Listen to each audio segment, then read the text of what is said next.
밖에서 참 좋은 사람이라는 소리 듣고 집에 돌아온 날 유독 식구들한테 더 못되게 군 적 없으십니까? 남들 앞에서는 굳은 일도 마다 않고 서운한 소리도 웃어넘기며 법 없이도 살 사람이라는 칭찬을 달고 살았을 겁니다. 그런데 현관문 하나 열고 들어서는 순간 세상에서 가장 예민한 사람으로 바뀝니다. 세상에서 가장 사랑하는 사람들한테 세상에서 가장 못된 말을 하는 겁니다. 밤이 되면 후회가 밀려옵니다.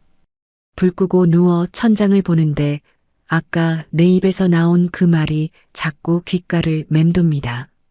내가 미쳤지. 왜 내 식구한테만 이 몹쓸 성질머리가 튀어나올까? 내일은 안 그래야지 다짐하지만 내일도 똑같습니다. 수십 년을 그렇게 돌고 도셨을 겁니다.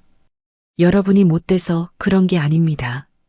밖에서는 성인군자인 사람이 유독 가족 앞에서만 날이 서는 데는 본인도 평생 몰랐던 깊은 심리적 이유가 숨어 있습니다. 오늘 그 이유 속 시원하게 풀고 얼어붙었던 우리 집 식탁의 온기를 되찾는 법까지 한 번에 정리하겠습니다. 구독과 좋아요 한 번씩 꾹 눌러주시면 여러분 마음이 한결 가벼워지는 영상으로 보답하겠습니다. 자, 바로 시작하겠습니다. 첫 번째, 밖에서 쓴 가면의 무게, 현관문에서 폭발하다. 누군가에게 참 좋은 사람으로 남는다는 건 생각보다 아주 고단한 일입니다. 우리는 평생을 그렇게 살아왔잖습니까? 남에게 흠잡히지 않으려고 둥글둥글하고 성격 좋은 사람이라는 소리를 들으려고 속이 시커멓게 타들어가도 겉으로는 사람 좋은 웃음을 지어 보이며 버텨왔죠. 특히 나이가 들수록 내 고집만 부린다는 핀잔을 듣기 싫어서 입은 무겁게 닫고 지갑은 흔쾌히 열라는 뼈아픈 농담을 진리처럼 가슴에 품고 삽니다. 모임에 나가면 굳은 일도 솔선수범하고 행여나 누가 서운한 소리를 던져도 살다 보면 그럴 수도 있지라며 너그럽게 넘기는 여유까지 부리게 됩니다. 그런데 참 이상한 일입니다. 밖에서는 그토록 관대하고 예의 바른 우리가 집 안으로 들어서는 순간 완전히 다른 사람으로 돌변해버리는 걸까요? 올해 68이 되신 김성호 씨의 이야기를 한번 들어보시죠. 성호 씨는 은퇴 후 아파트 경비 일을 시작했습니다. 평생 직장 생활하며 누구보다 꼿꼿하게 살아왔던 그였지만 경비복을 입고 현장에 나가는 날은 매번 살얼음판을 걷는 기분이었죠. 며칠 전 그는 아파트 입주민 대표라는 사람에게 입주민들이 벌인 대형 폐기물 처리 문제로 한바탕 곤욕을 치렀습니다.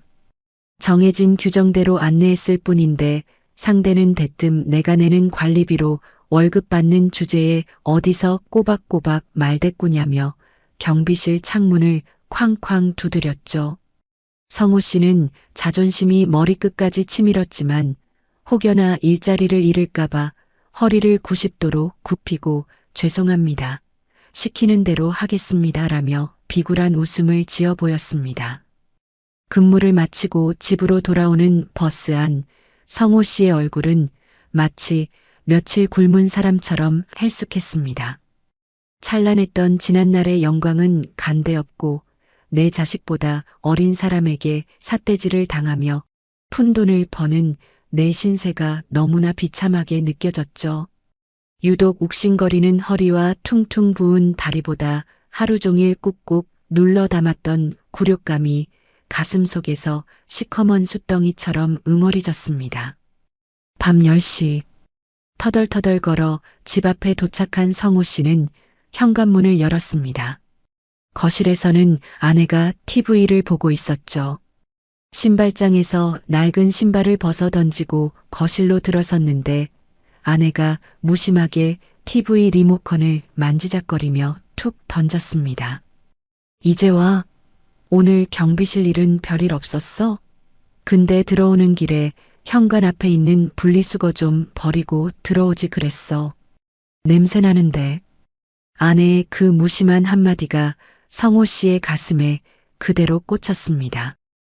밖에서는 온종일 을의 위치에서 굴욕을 견디다 왔는데 내 안식처여야 할 집에서조차 내 고충을 몰라주고 오히려 밖에서 들었던 지적을 똑같이 반복하는 아내가 원망스러웠던 겁니다. 그게 당신이 할 말이야. 내가 밖에서 어떤 꼴을 당하면서 돈 버는지 알기나 해? 밖에서 굽신거리느라 이미 진이 다 빠졌는데 수고했다는 말은 못할 망정 오자마자 쓰레기 치우라고 사람을 들볶아? 당신 눈에는 내가 우습게 보여. 쩌렁쩌렁한 고함에 아내는 들고 있던 리모컨을 떨어뜨리고 그 자리에 얼어붙었습니다. 성호 씨는 씩씩거리며 안방 문을 쾅 닫고 들어갔습니다. 침대 끝에 털썩 걸터앉은 그의 귓가엔 방금 전 자신이 내지른 날카로운 목소리만 맴돌았습니다. 속이 후련하기는커녕 비겁하게 약자인 아내에게 화풀이를 했다는 자괴감에 눈물이 핑 돌았습니다. 진짜 화가 난 건 쓰레기 좀 버리라는 아내의 잔소리 때문이 아니었습니다. 밖에서는 함부로 부려도 되는 사람으로 전락해버린 자신의 초라한 처지를 내 집, 내 아내에게서조차 위로받지 못한다는 뼈아픈 서러움 때문이었으니까요. 방문을 쾅 닫고 앉은 그 순간 아마 여러분도 살면서 한 번쯤은 비슷한 자책을 해보셨을 겁니다. 내가 미쳤지. 또 왜 이러나. 밖에서는 꾹꾹 눌러 참고 비위 맞추느라 다 져주면서 왜 나를 가장 믿어주는 만만한 가족한테만 몹쓸 성질머리가 튀어나오는 걸까? 나도 참 구제불능이다. 내가 가장 사랑하고 아끼는 사람이라는 걸 뻔히 알면서도 그 입에서 나오는 서운한 소리는 도저히 참아지지가 않는 그 답답한 마음. 여러분이 원래부터 성격이 모나고 못돼 먹어서 그런 게 아닙니다. 종로에서 뺨 맞고 한강에서 화풀이 한다는 옛말, 그게 딱 지금 우리의 상황입니다. 대학 심리학 연구팀에 따르면 사람의 마음에는 감정전이라는 무의식적인 방어 기제가 작동한다고 합니다. 밖에서 타인과의 관계를 원만하게 유지하기 위해 엄청난 정신적 에너지를 쓰며 스트레스를 억누르다 보면 우리의 뇌는 결국 과부하에 걸리고 맙니다.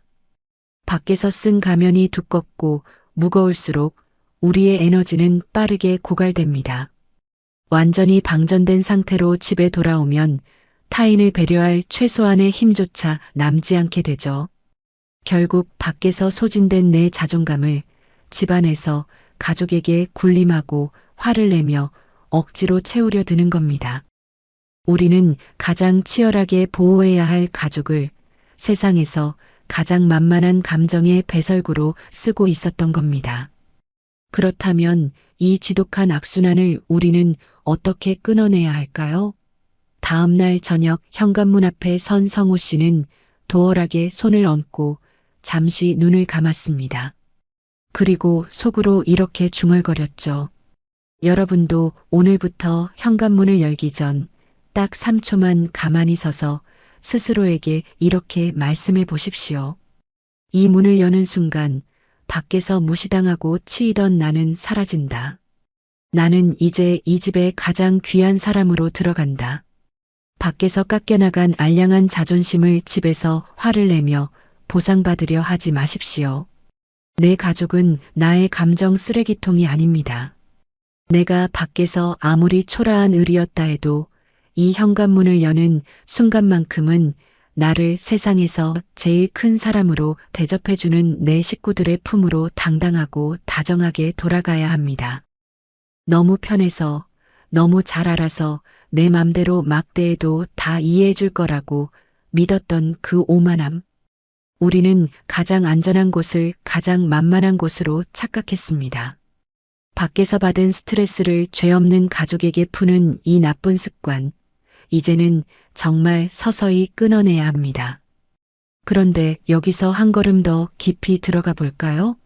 내 피로와 짜증을 푸는 걸 넘어서서 남의 치명적인 실수에는 허허 웃으며 넘어가 주면서 왜 유독 내 자식, 내 배우자의 사소한 티끌 앞에서는 판사라도 되냥 냉혹한 잣대를 들이대게 되는 걸까요? 그 숨막히는 통제의 심리를 두 번째 이야기에서 열어보겠습니다. 두 번째, 남의 티끌은 관대하고 내 식구 티끌은 못 참는 이유. 우리가 살면서 밖에서 만나는 사람들에게 가장 많이 하는 말 중 하나가 아마 그럴 수 있을 겁니다. 누군가 실수를 하거나 내 기대에 미치지 못하는 행동을 해도 웬만하면 좋은 게 좋은 거라고 웃어넘기는 법을 우리는 오랜 세월을 거치며 터득해 왔습니다. 나이가 들수록 타인과 얼굴 붉히며 싸우는 것 자체가 내 에너지를 갉아먹는 피곤한 일이라는 걸 뼈저리게 알기 때문이죠. 그래서 우리는 남의 허물 앞에서는 한없이 부드러운 성인군자가 되기를 자처합니다. 올해 63이신 이명희 씨의 주말 풍경을 한번 들여다볼까요? 지난주 토요일 이명희 씨는 초등학교 동창과 동네 카페에서 만나기로 했습니다.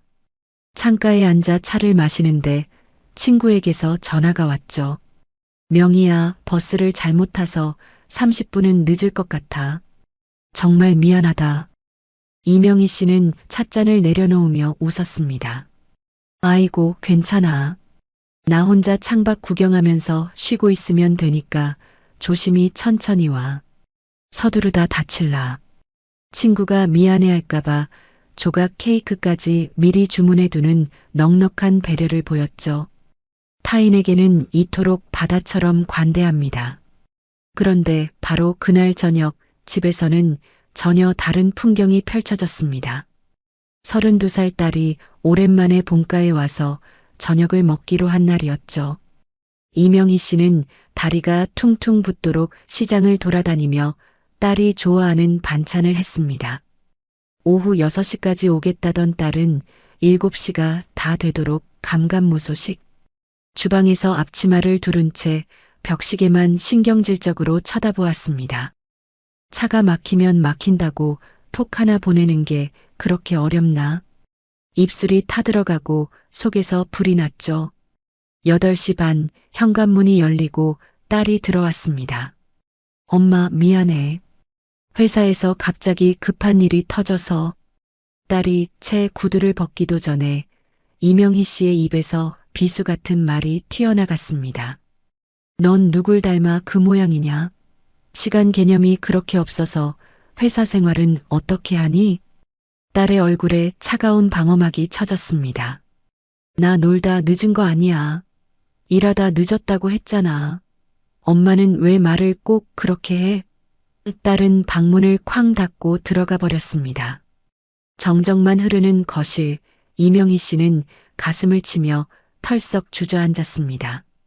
아유, 이 입이 방정이지. 내가 또 뭔 짓을 한 거야. 그냥 고생했다 한마디 해주면 될걸. 왜 또 딸내미 가슴에 대못을 박았을까. 나도 참, 이 성질머리 죽을 때까지 못 고치나 봐. 어디서 많이 들어본 탄식 같지 않습니까? 남에게는 보살 같던 우리가 유독 내 식구에게만 이렇게 모질고 못되게 구는 이유. 도대체 우리 마음 깊은 곳에 어떤 억지스러운 심리가 깔려 있길래 이러는 걸까요? 심리학에서는 이를 투사라는 방어 기제로 설명합니다. 사실 우리가 가족에게 내는 화의 진짜 원인은 상대방이 아니라 나 자신에게 있는 경우가 많습니다. 밖에서 굽신거리며 초라해진 내 모습, 내 마음대로 풀리지 않는 인생에 대한 억눌린 콤플렉스와 화를 가장 만만한 가족에게 떠넘기는 것이죠. 내가 나에게 화를 내는 건 너무 고통스러우니 가족의 아주 사소한 흠집을 꼬투리 잡아 비난함으로써 알량한 내 자존감을 지켜내려는 아주 슬프고도 이기적인 방어 심리입니다. 그렇다면 이명희 씨가 그 저녁 딸이 들어오던 순간 어떻게 행동해야 했을까요? 분노를 다스리는 가장 강력한 심리학적 기술 중 하나는 내 머릿속의 일방적인 판단을 사실을 묻는 질문으로 바꾸는 것입니다. 시간 개념이 없다. 나를 무시한다고 내 멋대로 단정 짓고 화를 내려던 찰나 이명희 씨는 억지로 입을 꾹 다물었습니다. 그리고 재판관의 자리에 내려와 덤덤하게 사실만을 물었죠. 연락도 없이 늦었네. 무슨 일 있었니? 비난이 쏙 빠진 그 건조하지만 따뜻한 질문 하나가 분위기를 완전히 반전시켰습니다. 딸은 방어막을 치는 대신 엄마 회사에서 급한 일이 터져서 라며 억눌렸던 속마음을 털어놓기 시작했죠. 우리는 가족의 행동 뒤에 숨은 맥락은 묻지도 않은 채 내 기준에 맞춰 멋대로 상대를 심판하려 듭니다. 오늘부터는 가족이 내 기대와 다르게 행동할 때 호통을 치기 전에 반드시 먼저 물어봐 주십시오. 내가 모르는 그 사람만의 사정이 반드시 숨어 있기 마련입니다. 자, 여기까지 들으시고 아차 싶으셨다면 이제 우리가 매일 저지르고 있는 더 뼈아픈 실수 하나를 마주할 차례입니다. 남들 단톡방에는 매일 아침 따뜻한 안부와 칭찬 이모티콘을 쏟아내면서 왜 우리 집 식탁 앞에서는 고생했다는 칭찬 한마디 건네기가 그토록 입이 안 떨어지는 걸까요? 내 귀한 다정함은 문 밖에 다 뿌려버리고 집에는 싸늘한 지적질만 들고 들어오는 그 기막힌 모순을 세 번째 이야기에서 파헤쳐 보겠습니다. 세 번째, 칭찬은 문 밖에 다 뿌리고 집에는 지적만 남긴 심리. 매일 아침 눈을 뜨자마자 머리맡을 더듬어 돋보기를 찾는 것으로 하루를 시작하는 분들 많으시죠. 어둑어둑한 새벽, 침대에 기대 앉아 뻣뻣해진 손가락으로 스마트폰 화면을 문지르는 건 이제 우리 세대에 빼놓을 수 없는 아침 일과가 되었습니다. 올해 70이 되신 최영환 씨의 풍경도 별반 다르지 않습니다. 식탁 위에 놓인 혈압약을 미지근한 물과 함께 꿀꺽 삼킨 뒤 영환 씨는 곧장 소파에 자리를 잡고 동창들 수십 명이 모여 있는 카카오톡 단체 방부터 확인하십니다. 영환 씨는 휴대폰 사진첩을 한참 뒤져 이슬을 머금고 화사하게 핀 모란꽃 사진을 하나 고르셨습니다. 그리고 그 아래에 정성스럽게 글귀를 적어 넣으셨죠. 친구들아, 오늘 하루도 이 꽃처럼 활짝 피어나는 하루 보내시게. 다들 아프지 말고 건강한 게 최고야. 잠시 후 화면에 알림이 울리며 역시 우리 최 회장님 낭만 있네. 좋은 글 고마워. 아침부터 기분이 좋네. 같은 답장들이 줄을 잇습니다. 영환 씨의 입가에는 흐뭇한 미소가 번졌습니다. 누가 자식이 취업했다거나 손주를 봤다는 소식을 올리기라도 하면 가장 먼저 축하하네. 역시 자네가 자식 농사를 잘 지었어. 라며 아낌없는 박수 이모티콘을 쏟아내는 분이 바로 영환 씨입니다. 그런데 그날 저녁 퇴근길에 본가에 들른 40살 아들과 마주 앉은 저녁 식탁에서는 전혀 다른 풍경이 벌어지고 말았습니다. 된장찌개 냄새가 구수하게 퍼지는 식탁 앞 아들은 양복 재킷을 벗어 의자에 걸치며 조금 상기된 목소리로 쑥스러운 듯 봉투 하나를 꺼내 놓았습니다. 아버지, 저 이번에 드디어 지점장 발령받았습니다. 이거 첫 지점장 월급 타서 어머니랑 맛있는 거 드시라고 조금 더 넣었어요. 주방에 있던 아내는 손뼉을 치며 아이고, 내 새끼 그동안 맘고생하더니 잘됐다고 눈물을 글썽였죠. 영환 씨도 속으로는 세상을 다 가진 듯 기뻤습니다. 밤낮 없이 일에 치여 살며 어깨가 축 처져 있던 아들의 얼굴이 모처럼 활짝 핀 것을 보니 가슴 한구석이 찡하게 울리기까지 했거든요. 하지만 정작 영환 씨의 입 밖으로 튀어나온 소리는 당신의 진심과는 전혀 딴판이었습니다. 영환 씨는 헛기침을 흠음하더니 상위에 놓인 두툼한 봉투는 쳐다보지도 않은 채 팔짱을 턱 끼고 엄한 훈수를 두기 시작했습니다. 지점장 하나 달았다고 벌써부터 들뜨면 안 된다. 거기가 끝이 아니잖냐.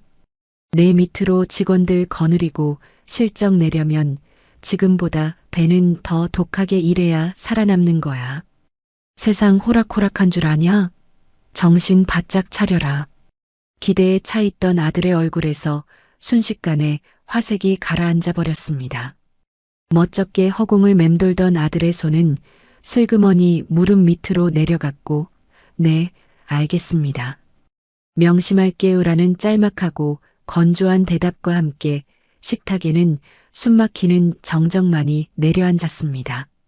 아내가 눈치를 주며 옆구리를 찔렀지만 영환 씨는 무한함에 M1 전용 뉴스 채널만 리모컨으로 띡띡 돌려댈 뿐이었죠. 분명 장하다고 고생했다고 칭찬해주고 싶었는데 막상 다 큰 자식 앞에서는 왜 그렇게 매정하고 뻣뻣한 소리만 튀어나가는지 당신 스스로도 이해할 수가 없었습니다. 저녁밥을 먹는 둥 마는 둥 서운한 표정으로 서둘러 집을 나서는 아들의 뒷모습을 보며 영환 씨는 베란다 창가에 홀로 서서 씁쓸한 한숨만 푹푹 내쉬었습니다. 이런 답답하고 씁쓸한 장면, 아마 최영환 씨만 겪는 일은 아닐 겁니다. 남들 단톡방에는 살갑게 축하 메시지 다 날려놓고 정작 내 자식, 내 가족한테는 수고했다는 말 한마디가 왜 그리 안 나올까? 저 역시 혼자 끙끙 앓으며 이런 자책을 참 많이도 했습니다. 밖에서는 점잖은 어른인 척, 인심 좋은 사람인 척 다 해놓고 집에만 들어오면 괜히 가스 돋친 말을 툭툭 내뱉고 마는 제 모습이 참 밉더군요. 그럴 때면 밤에 불 끄고 누워 내가 왜 또 그렇게 못난 짓을 했나 싶어 잠 못 들고 한숨만 쉰 적이 한두 번이 아닙니다. 밖에서는 칭찬을 아끼지 않는 천사표로 통하면서 왜 정작 우리 가족에게는 냉혹한 심판관처럼 지적질만 일삼게 되는 걸까요? 이 마음의 실체를 들여다보려 철학자 쇼펜하우어의 글귀를 찾아봤습니다. 그는 타인의 시선에 얽매이는 사람은 결국 그 시선의 노예가 된다고 꼬집더군요. 가만히 생각해보니 제가 밖에서 그렇게 애를 썼던 건 상대를 진심으로 아껴서라기보다 좋은 사람으로 인정받고 싶다는 제 마음속 깊은 허기 때문이었던 것 같습니다. 나이가 들수록 세상의 관심에서 멀어지는 것 같아 남들에게 다정함을 베풀면서라도 아직 내가 괜찮은 어른이라는 걸 확인받고 싶었던 건지도 모르겠습니다. 은퇴를 하고 나이가 들면서 우리는 사회적 타이틀을 하나둘 잃어버립니다. 명함이 사라진 자리를 채우기 위해 우리는 세상의 평판이라는 가짜 훈장에 더 목을 매게 되죠. 친구와 지인들의 인정은 언제 식어버릴지 모르는 불안한 것이기에 우리는 끊임없이 칭찬과 다정함이라는 에너지를 퍼부어 그들을 내 곁에 붙잡아 두려 애를 씁니다. 반면에 내 식구, 내 가족은 내가 어떤 못난 모습을 보여도 칭찬 한마디 안 해줘도 내 곁을 떠나지 않을 안전한 자산이라고 맹신합니다. 밖에서 아쉬운 소리를 들으며 깎인 알량한 자존심을 집안에서 가족에게 엄격한 훈수를 두며 어른 행세를 하는 것으로 보상받으려 드는 겁니다. 결국 우리는 우리를 가장 아껴줘야 할 가족한테는 정작 인색하게 굴면서 남들한테만 예쁜 말과 친절을 다 퍼주고 살았던 겁니다. 마치 내 주머니에 있는 귀한 보물을 밖에서 다 뿌리고 정작 집에 돌아와서는 빈털터리 주머니만 탈탈 털어 가족들에게 보여주고 있었던 셈이죠. 밖에선 그토록 다정하고 상냥했던 내가 정작 내 식구들에게는 밖에서 다 쓰고 남은 짜증과 피로만 찌꺼기처럼 쏟아부었으니 돌이켜보면 가족들에게 참으로 몹쓸 짓을 한 겁니다. 거실에 홀로 남은 영환 씨의 씁쓸한 뒷모습, 어쩌면 우리 모두의 자화상일지도 모릅니다. 남들 앞에서는 한없이 너그럽고 멋진 어른이면서 왜 자식과 배우자 앞에서는 내가 너보다 더 세상 물정을 잘 안다며 뻣뻣하게 군림하려 드는 걸까요? 진짜 어른의 품격은 밖에서 남의 자식에게 치는 박수가 아니라 내 식구의 굽은 등을 다독이는 손길에서 나옵니다. 오늘부터는 가족을 향해 치켜들었던 엄격한 잣대를 조용히 내려놓으십시오. 그리고 내 식구가 가장 듣고 싶어 했던 단 한마디, 그동안 참 애썼다는 그 말을 아끼지 마십시오. 이 작은 틈바구니 하나가 차갑게 얼어붙었던 여러분의 집에 세상 가장 따뜻한 봄바람을 몰고 올 것입니다. 그런데 말입니다. 이렇게 칭찬에 인색한 것을 넘어서 가족관계를 돌이킬 수 없는 깊은 늪으로 끌고 가는 가장 치명적인 순간이 있습니다. 내가 가족에게 분명히 큰 상처를 줘놓고도 막상 사과를 해야 할 순간이 오면 미안해하기는커녕 내가 널 어떻게 키웠는데? 라며 도리어 내가 더 큰 소리로 화를 내버리는 그 억울한 순간들 말입니다. 내 입을 내 마음대로 멈출 수 없는 그 지독한 방어 기제와 분노의 정체는 과연 무엇일까요? 이어서 우리의 가장 연약하고 부끄러운 민낯을 마주할 네 번째 이야기로 조심스럽게 넘어가 보겠습니다. 네 번째, 미안해 한마디가 화로 둔갑하는 억울함의 정체. 세상에서 가장 가깝고 애틋해야 할 가족관계가 돌이킬 수 없는 깊은 늪으로 곤두박질 치는 치명적인 순간이 있습니다. 내가 무심코 던진 말에 가족이 눈물을 흘리거나 상처를 받았다고 항변할 때 우리는 속으로 아차 싶으면서도 도무지 그 인정과 사과가 입 밖으로 나오지 않거든요. 오히려 미안해하기는커녕 내가 널 어떻게 키웠는데? 라며 눈을 부릅뜨고 도리어 내가 더 큰 소리로 화를 내버리는 그 기막힌 순간들. 아마 우리 나이쯤 되면 누구나 가슴 한구석에 이런 부끄러운 기억 하나쯤은 묻어두고 계실 겁니다. 올해 65이 되신 박순자 씨의 주말 오후를 한번 조용히 들여다보겠습니다. 그날 주방 식탁 위에는 낡은 고무줄로 칭칭 감은 빨간 뚜껑 반찬통들이 가지런히 줄을 서 있었습니다. 순자 씨는 며칠 전부터 무릎이 시큰거리고 쑤셨지만 서랍 깊숙한 곳에서 너덜너덜해진 무릎 보호대를 꺼내어 차고 기어이 새벽 시장을 다녀오셨죠. 따로 나가 사는 35살 딸이 요새 회사 일로 통밥을 못 챙겨 먹는다는 소리에 가슴이 미어졌거든요.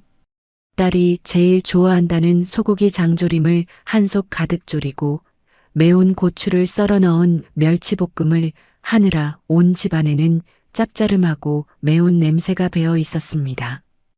허리를 펴지도 못한 채 주방에 서 있던 순자 씨의 이마에는 땀방울이 송글송글 맺혀 있었죠. 오후 3시쯤 현관문이 열리고 딸이 퀭한 얼굴로 들어섰습니다.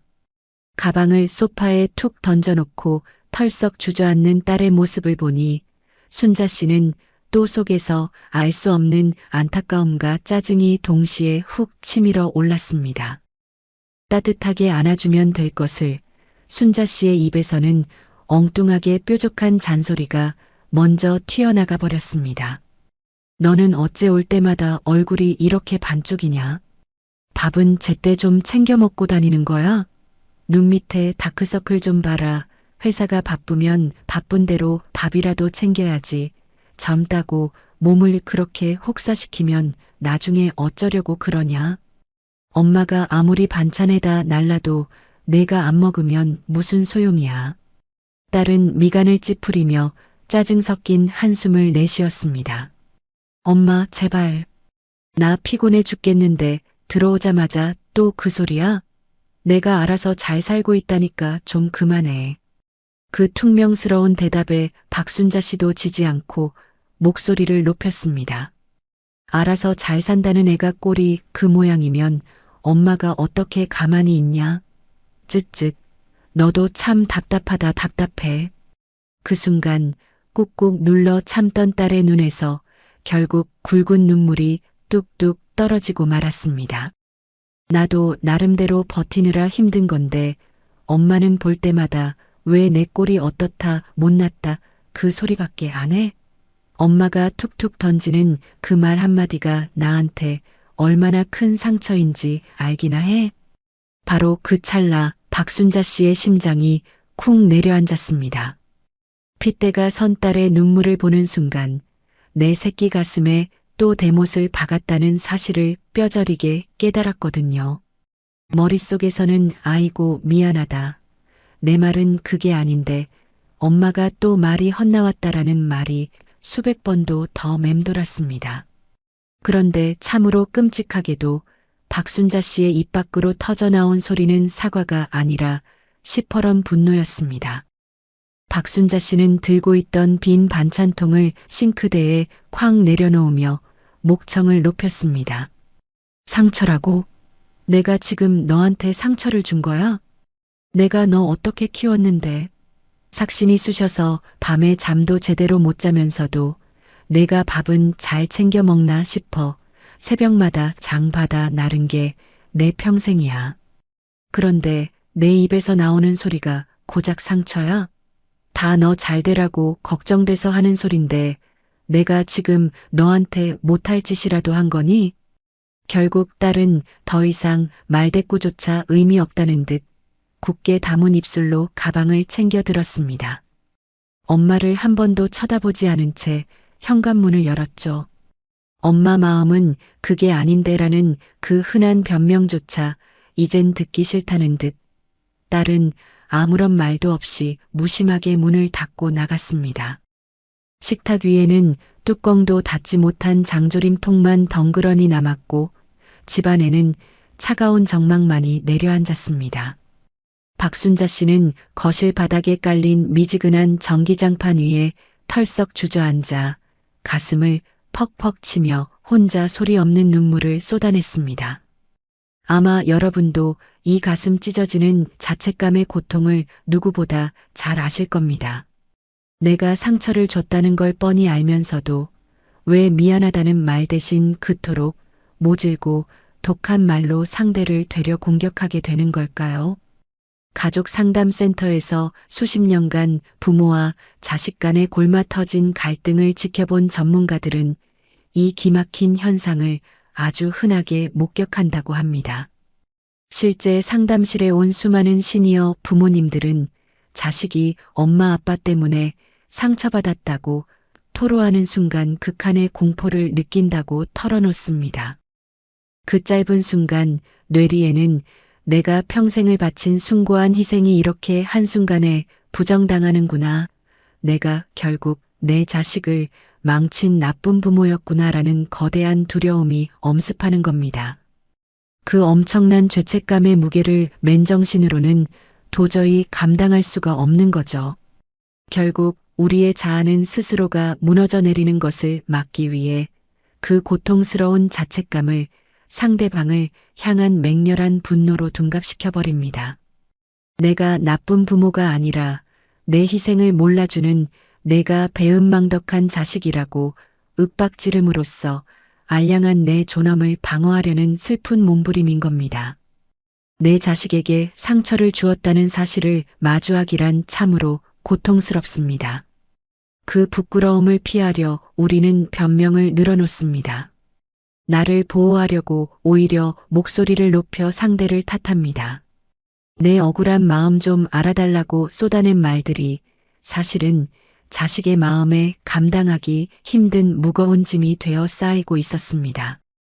내가 나를 지키려고 뱉은 말들이 결국은 가장 소중한 내 자식의 마음을 멍들게 하고 있었던 겁니다. 박순자 씨가 그 지독한 상처의 굴레를 끊어내기 위해 꼭 알아야 할 심리학적 비밀이 하나 있습니다. 바로 감정적 분리입니다. 쉽게 말해 내 마음과 자식의 마음을 따로 떼어놓고 보는 지혜를 말합니다. 딸이 엄마 말이 상처야라고 소리칠 때 우리의 뇌는 본능적으로 이를 엄마로서 살아온 내 인생 전체에 대한 부정으로 받아들입니다. 내 삶을 통째로 무시당했다는 생각에 내가 널 어떻게 키웠는데? 라며 화가 터져 나오는 것이죠. 하지만 심리학적으로 건강한 어른은 사랑이라는 내 마음과 상처라는 결과가 서로 다른 것임을 정확히 구분할 줄 압니다. 박순자 씨는 그 순간 솟구치는 억울함을 억지로 삼키고 스스로에게 이렇게 되뇌었습니다. 내 뜻은 분명 사랑이었지만 딸의 마음에는 상처라는 결과로 들어갔구나. 내 의도와 딸이 느낀 감정은 별개구나. 이 1초의 멈춤이 기적을 만듭니다. 그녀는 변명 대신 이렇게 말했습니다. 엄마는 걱정해서 한 말인데 내 마음에는 상처가 됐나 보구나. 그건 미안하다. 여기서 중요한 건 내 마음은 그게 아니었다는 해명보다 내가 아프다는 사실을 그대로 인정해 주는 것입니다. 이것은 지는 것이 아닙니다. 상대의 마음을 있는 그대로 읽어주는 가장 수준 높은 심리적 배려입니다. 그리고 박순자 씨는 그 말을 던진 뒤 스스로 자리를 피했습니다.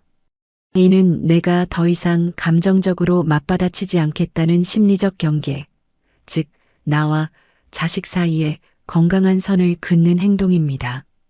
여러분, 구구절절 변명하는 순간 우리의 사과는 상대를 내 뜻대로 바꾸려는 방패가 됩니다. 하지만 내 마음이 그랬구나. 미안하다라는 한마디는 다친 마음을 여는 열쇠가 됩니다. 오늘부터는 화가 치밀어 오를 때 딱 3가지만 기억하십시오. 첫째, 내가 가진 의도와 상대가 받은 상처는 별개라는 것을 인정할 것.